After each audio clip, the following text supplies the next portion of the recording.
Hey everybody, it's Mark Hanna, Hothead. Hot Thunder, used to be Hothead.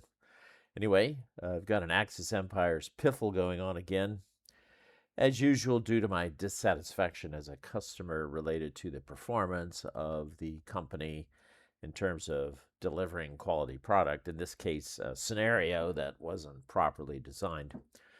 And so I was saying it was improperly designed, and the guys circled the wagons. When I say the guys, I would call this the entourage of people who consider themselves either defenders of the faithful or experts, uh, subject matter experts, or who consider themselves to be, and in some cases they are.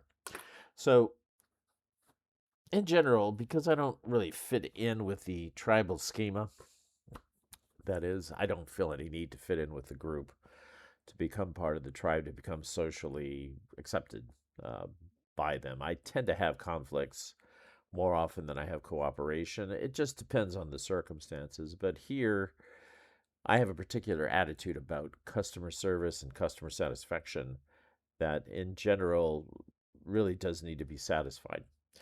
So, we've got a little piffle going on here. And the first thing I've run into is the tribalistic nature of people who will stick together. Whereas I'm not going to try to say this is me over here searching for the truth in comparison to everybody else, although sometimes it feels that way. You know, I'm looking for the truth. I'm not looking to conform. I'm not looking to get along. If other people want to follow me towards what I think is absolutely fair and true, then please follow me. But I'm not going to go this other direction over here.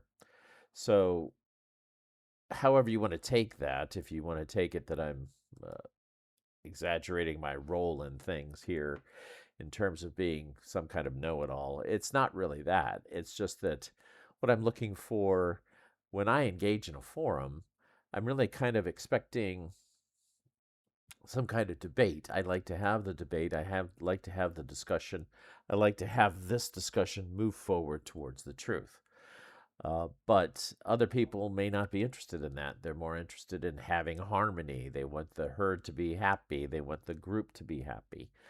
And they don't want anybody rocking the boat. Well, if there's one thing that I do, it's rock the boat.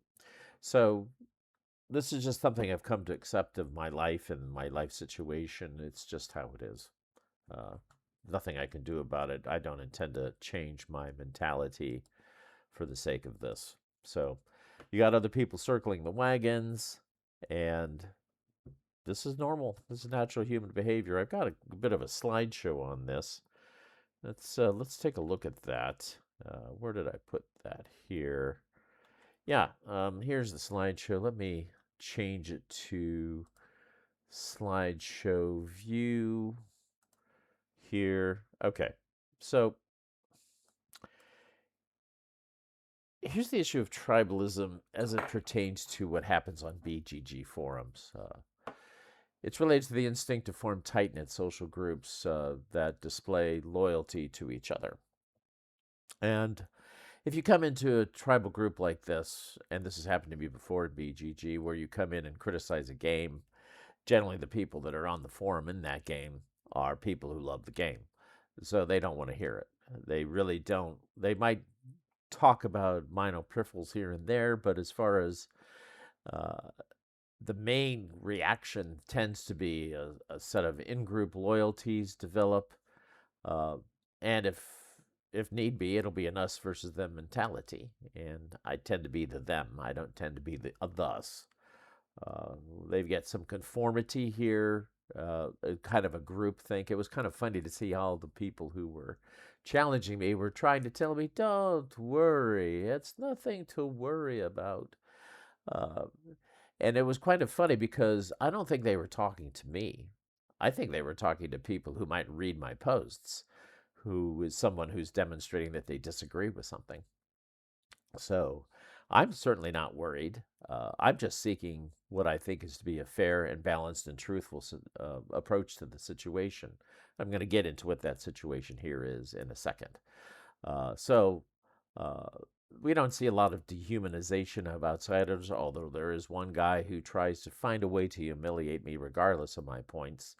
Never says anything good about my points, and he always try to find something bad. Um, Maybe that's what he sees that I'm doing. It's possible. I tend to be rather critical, and so maybe he thinks he's giving it back to me in my own coin. I don't care. It doesn't matter. If people think they need to do that, they're going to do that.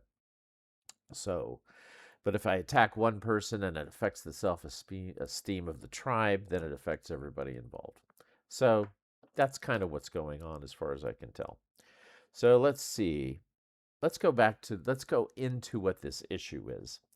There's an issue with the Axis 1944 scenario. And it's a concern, and I want to let you know that I did use AI to help generate some concepts here. I found it very helpful.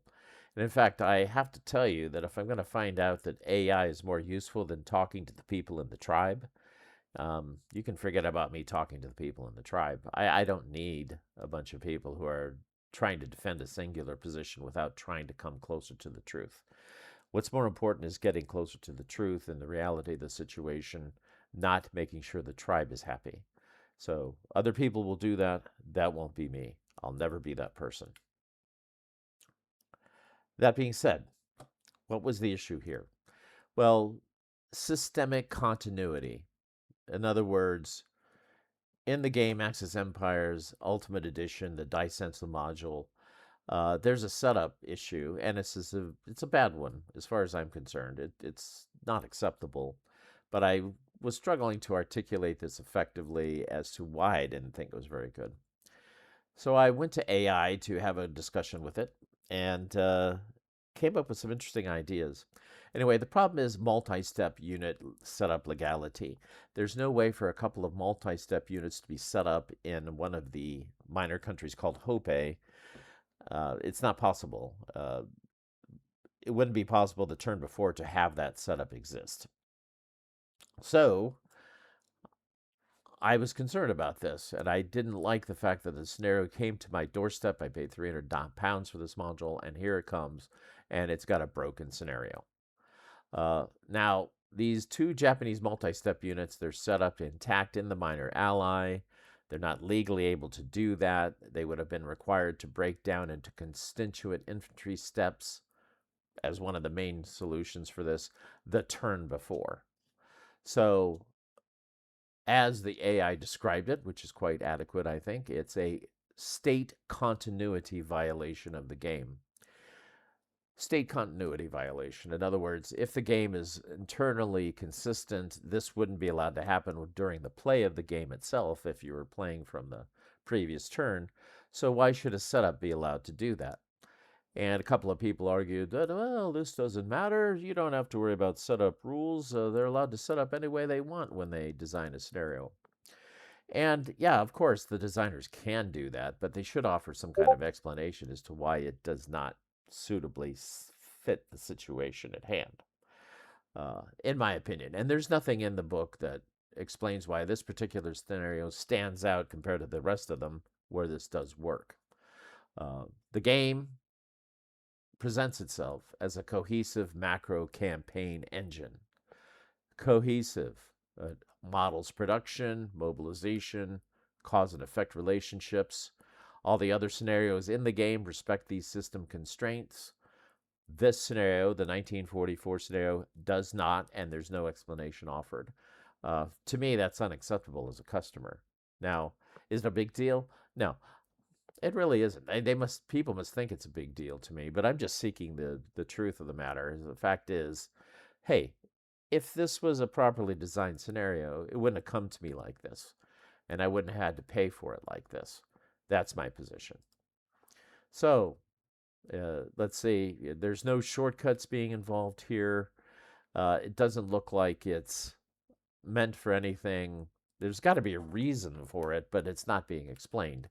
So, because it violates these constraints, and there's a cohesive macro campaign engine involved modeling these things, so we have a design integrity principle that we need to discuss here.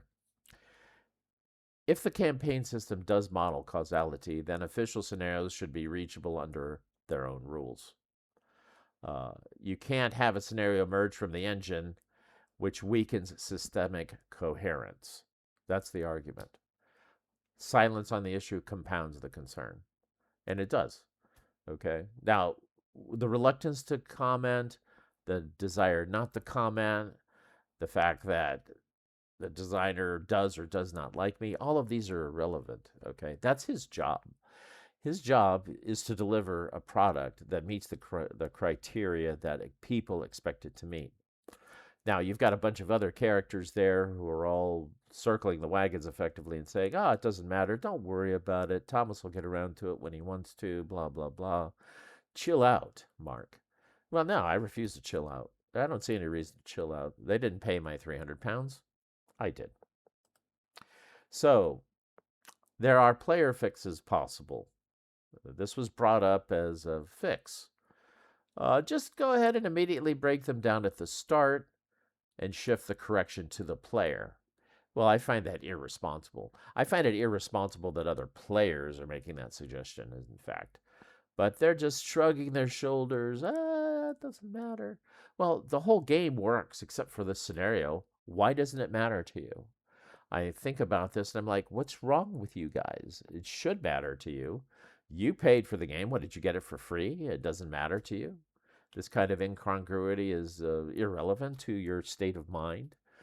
And the only thing I could come up with is that it's irrelevant to the state of mind of the tribe. The tribe is more important. The cohesiveness of the group that all click together and defend this.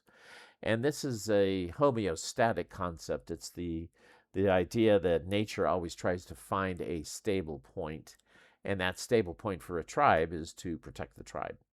The stable point is to the unstable point is to go outside the confines of the tribe and explore what is really out there. Okay, so this is human nature. You see this time and time and time again in all sorts of systems, scientific systems, evolutionary theory systems, theories about the evolution of the universe, you name it, it's always there. There's always a group of tribalists who don't want to change the status quo, and there's people who are afraid to change the status quo because they're concerned about being kicked out and or harmed by the tribe. And then there's people who say, damn the torpedoes, I'm going to go out there anyway. Obviously, you know which category I find myself in. So, option A, break down at start, shift the correction to the player. Option B, just declare it as an exception. Just admit that for the purposes of this setup, these units are considered legally intact, and I suppose you could say that they're allowed to stay that way the whole game if you wanted to. However, my expectation is that a published design should not require customer repair.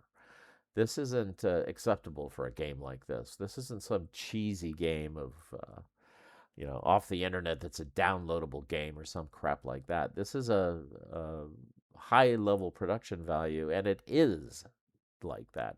So I expect consistency along the whole thing. Whether or not I ever play the 1944 scenario in my entire life, I expect it to be fixed. So this is my preferred resolution. The rewrite is done. You adjust the stacking or unit configurations to preserve the legality, maintain the internal causality and campaign integrity, so that if this turn had happened the turn before the scenario start, it could have been a possible setup. It would have been a legal setup. You want to preserve the customer trust and the system rigor. I think that you should be able to do that. I think that a product of this caliber should have that. And you got to give the customer what they deserve in terms for the money that they put out there.